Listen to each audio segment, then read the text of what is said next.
So let's go straight to the passive skill tree. I went for the physical attack damage in the beginning and the attack speed. Then I went for all of the physical damage and melee damage in the duelist area here. I went for armor, evasion and life. I went for master of the arena, bravery and art of the gladiator. I went for defiance, this nice melee damage with shields. I have a Yule socket here, which I have martial accuracy, which increases the area of effect when unarmed, which are really nice when I'm using Cyclone.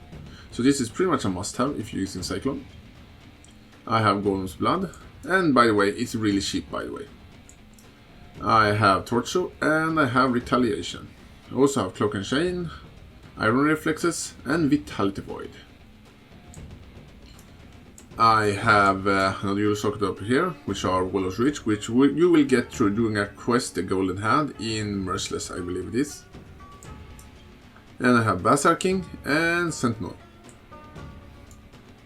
I have Coordination, this whole big nice life wheel here, and I have Path of the Warrior. I have Armor, Life and Armor notes here. I have Warrior's Blood, Heart of the Warrior. I also have Armor Mastery. I have Diamond Skin. If you have enough resistance on your gear, you don't need to have this one. I have Solidarity to increase my block chance. I have Juggernaut. I have another Yule socket here, which I have some resistance in, because this build can have some problem by getting enough resistance, so I'm using this one. But you should try to get a Yule like this, which have melee damage when using a shield, melee damage, just damage, and block chance and attack speed, if you can. Something like that. I have Barbarism and I have Resolute Technique, so I can't miss enemies. I can't crit, but I can't miss either. And a normal Facebreaker build can't crit anyway, so there are no reason not to take Resolute Technique. I'm going to have a crit version of this build later. I have Born to Fight, and I have Combat Stamina. I have Sentry, Discipline and Training, Retribution, and Amplifier to further increase the damage and increase the area of my Cyclone. So that's pretty much my skill tree, so let's take a look at my Ascendancy skill tree. I actually ascended to a champion, and the first thing I went for was Unstoppable Hero and 42, so I have a permanently 20% damage reduction from hits. I also have First to Strike, Last to Fall, a really nice boost to your damage, and if you get into low life, an extremely good boost to your armor. And I also have Inspirational, so I move a little bit faster and myself and my allies deals more damage. So that's pretty much my passive skill trees, so let's take a look at my gear. And I'm gonna start by talking about the most crucial piece of your equipment, your Facebreaker gloves. You just try to get as high more unarmed physical damage as you possibly can get. That's the most important stat, because these gloves are the main source of your damage.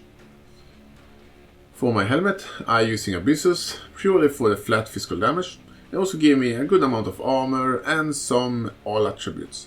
But it comes with a really big downside. I take increased physical damage.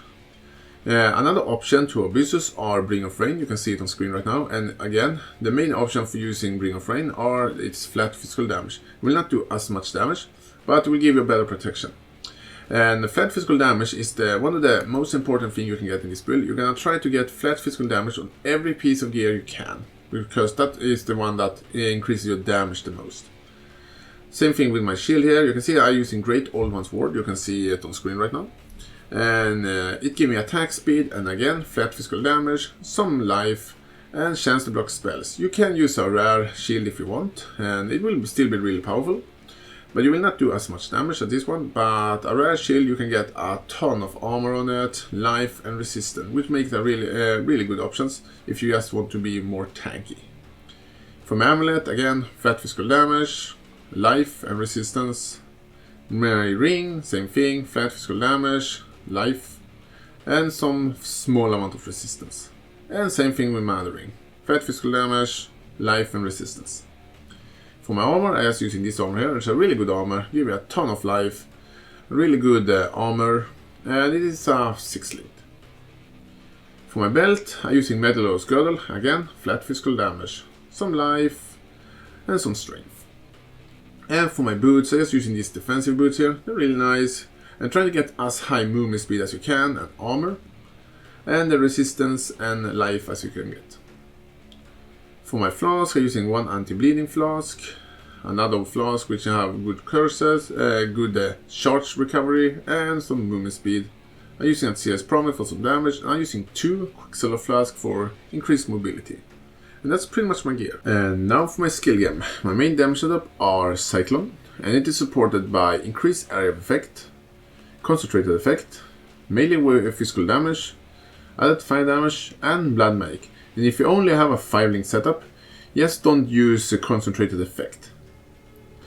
For my other setup, I'm using Hatred, and I'm using a curse, which is vulnerability, and vulnerability are supported by blasphemy. So I have my curse in an aura around me, so I automatically curse everything that comes near me. I'm using 2 cost on damage taken setup, and the first one is Molten Shell with a cost on damage taken, and the other one are Tempest Shield to give me more block chance, together with with another cost when damage taken. I have one movement skill setup, which is Shield Charge, and it is supported by faster attacks, blood magic, and melee physical damage. I'm also using a block skill gem setup, which is Reckoning, together with Life Leech and melee physical damage. If you have any questions about my skill gems, feel free to ask them in the comments. And finally, for the bandits, I helped and killed. In normal, I helped Oak to get life. In Cruel, I helped Kratin to get the attack speed. And in Merciless, I just killed all of them and took the passive skill point. So let's see this character in action, and thank you all for watching. And before you go, my total tilt DPS right now with Hatred are 97,000.